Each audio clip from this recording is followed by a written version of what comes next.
Sometimes life hands us a second chance when we're sure the first one is long gone.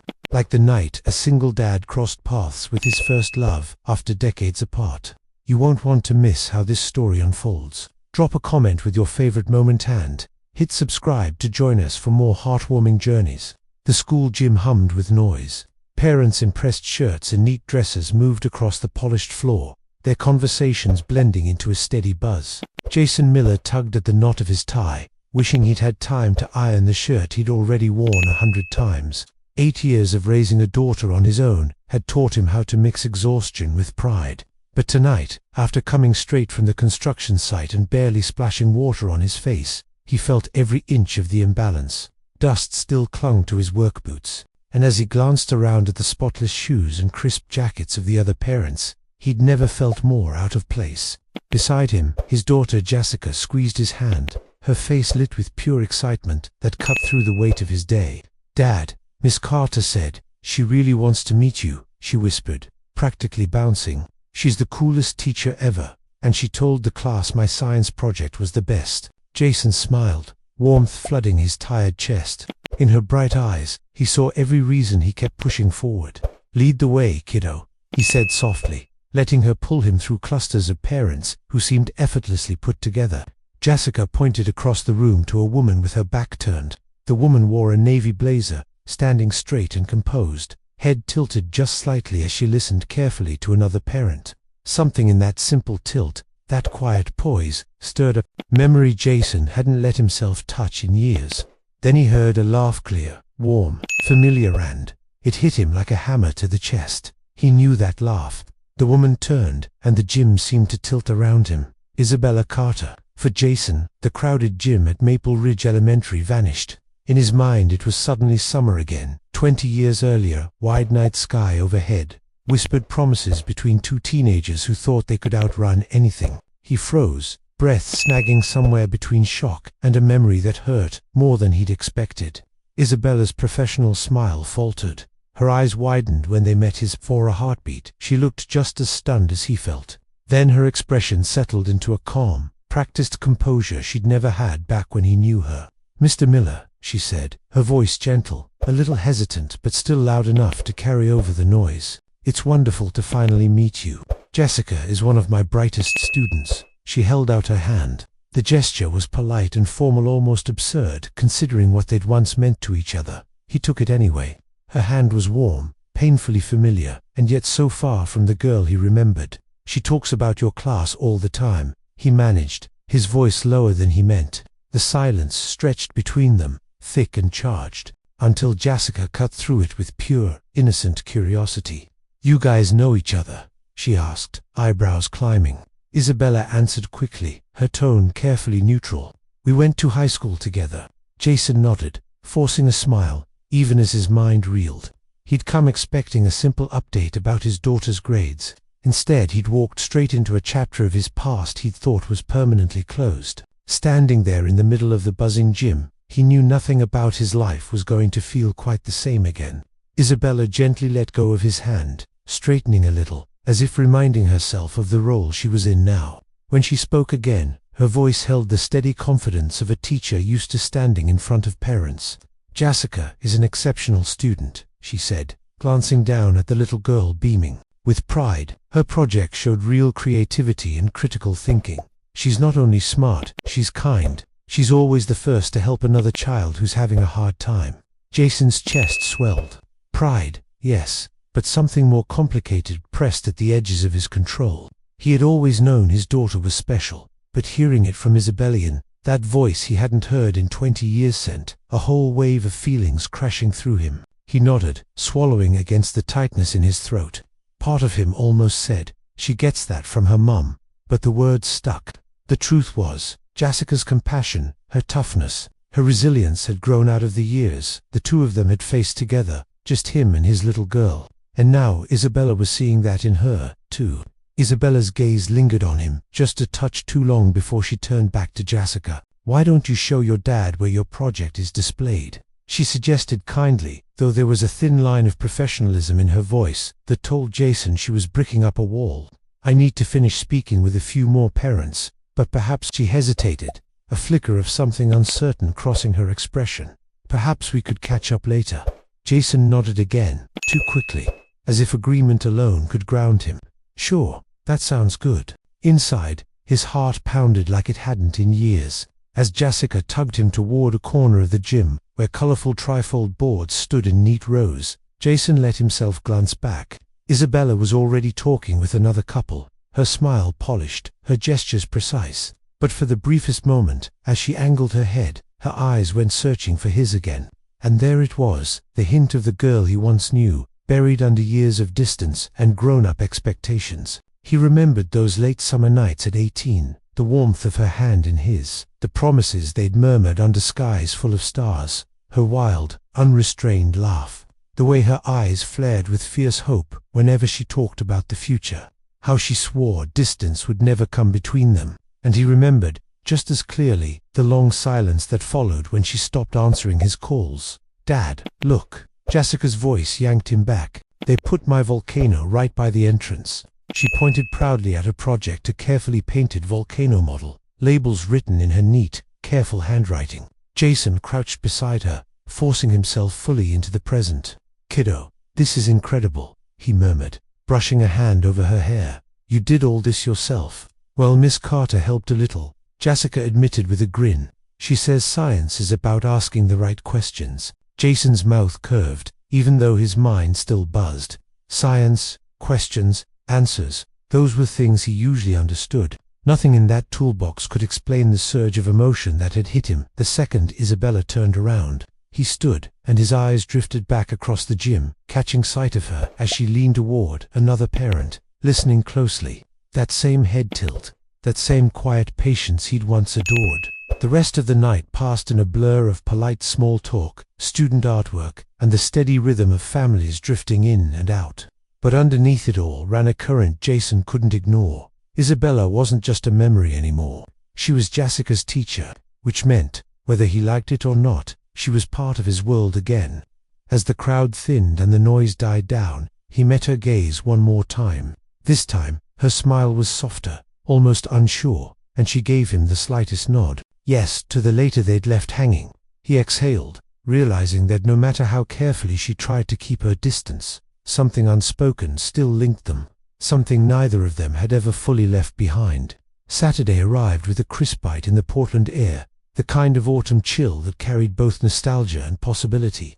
Jason dropped Jassica off at her weekend art class, kissed the top of her head, and promised he'd be back before she finished her painting. His heart beat faster than he cared to admit as he drove across town to the small cafe Isabella had picked. She was already there, seated near the big front window, sunlight spilling over the table. She wore a cream sweater and jeans, her dark hair loose round her shoulders, softer than the carefully professional version he'd seen in the classroom.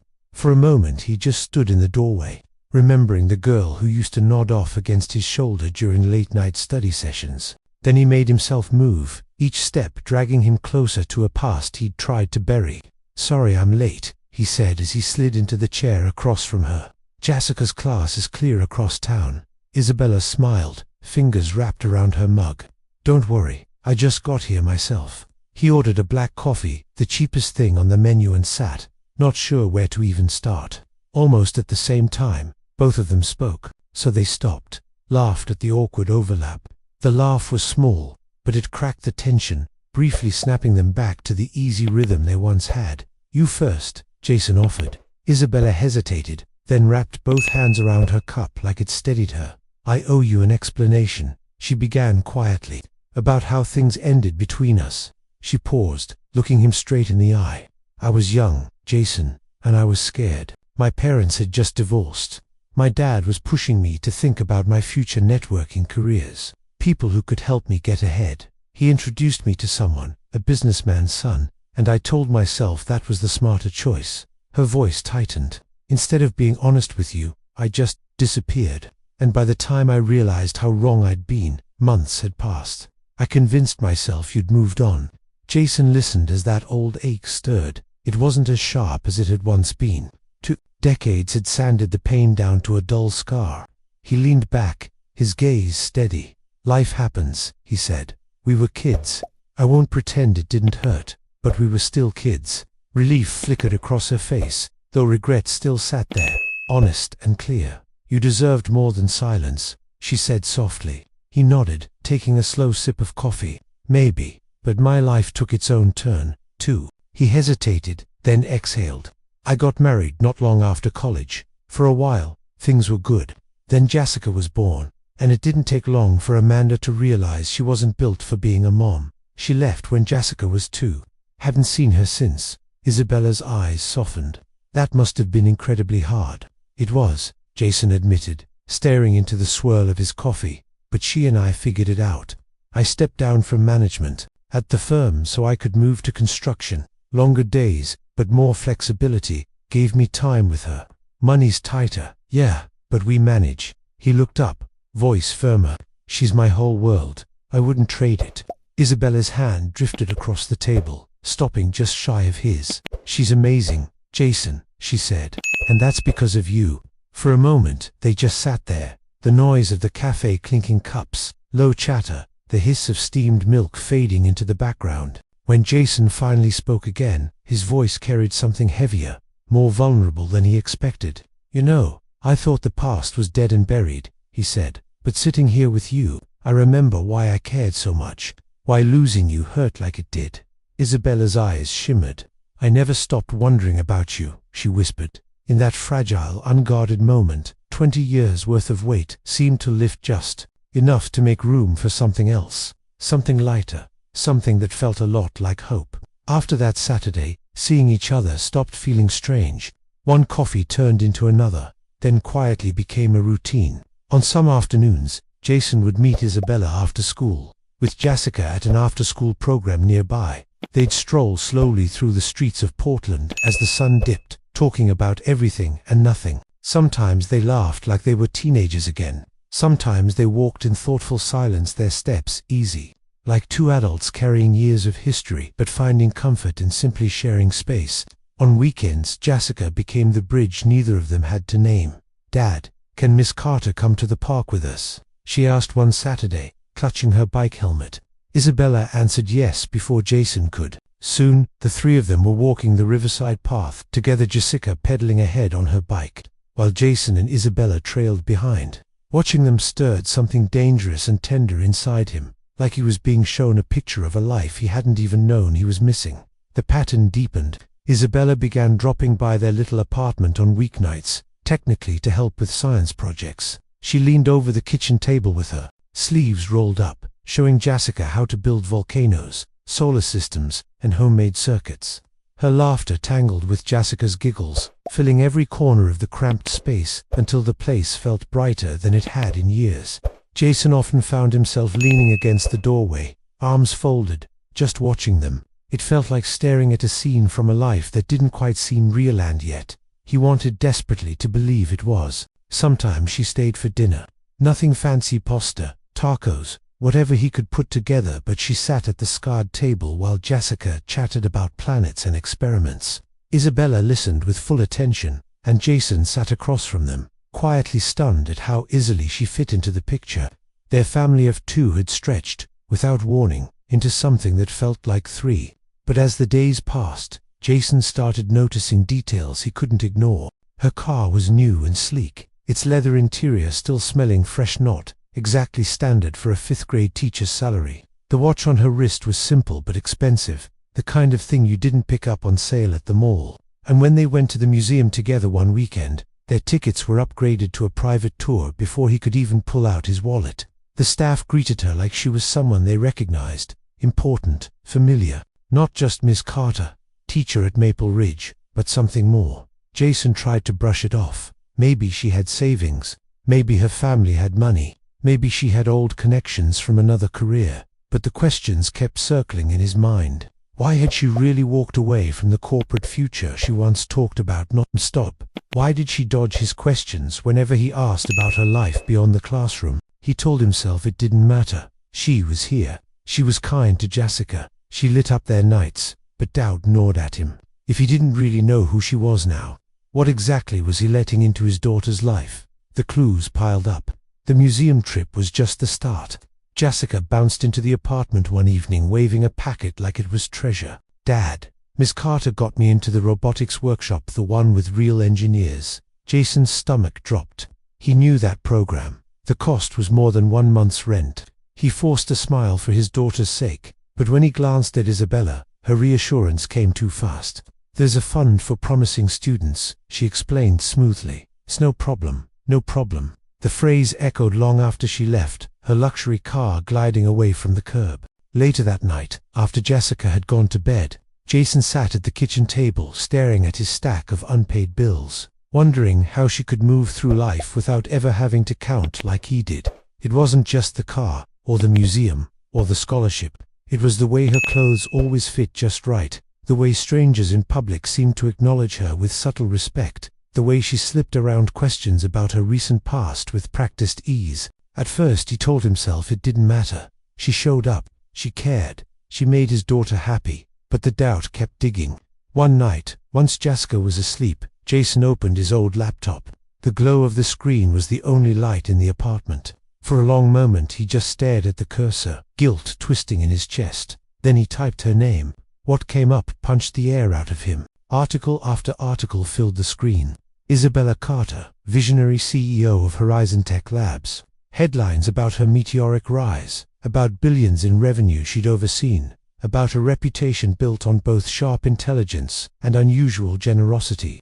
Then newer pieces covering her shocking decision 2 years earlier to step down, not retire. Exactly. She still chaired the board, still owned a massive share of the company. The numbers made his head spin. Estimates of her net worth climbed into ranges he'd never even said out loud. Tens of millions. Some articles guessed closer to 80. Jason closed the laptop slowly and pressed his hands over his face. Isabella Carter wasn't just his daughter's teacher. She wasn't just the girl he'd loved at 18, the woman who now felt so at home at his kitchen table. She was something else entirely, someone who had walked away from a life most people could only dream about, and still carried it around like a shadow. For the first time since she'd stepped back into his life, Jason realized he didn't know if he knew her at all. He barely slept after that. Every time he shut his eyes, he saw photos of her in sleek conference halls, shaking hands with people in suits worth more than his truck. He heard numbers that didn't feel real, saw headlines that made his world of overtime and rent money feel incredibly small. By the next evening, the weight of it was too much. He sent her a short text. "We need to talk. Come by after Jassica's asleep." When Isabella arrived, concern was written all over her face. She stepped into the living room, flicked a look toward Jassica's closed door, then turned back to him. "Is everything all right? Your message sounded serious." Jason motioned toward the couch for her to sit, but he stayed standing, pacing once before the words burst out. "I know, Isabella," he said. "About you, about Horizon Tech, about everything you didn't tell me." Her brow knit, then relaxed with understanding. She let out a slow breath and set her purse down gently. "I was going to tell you," she said quietly.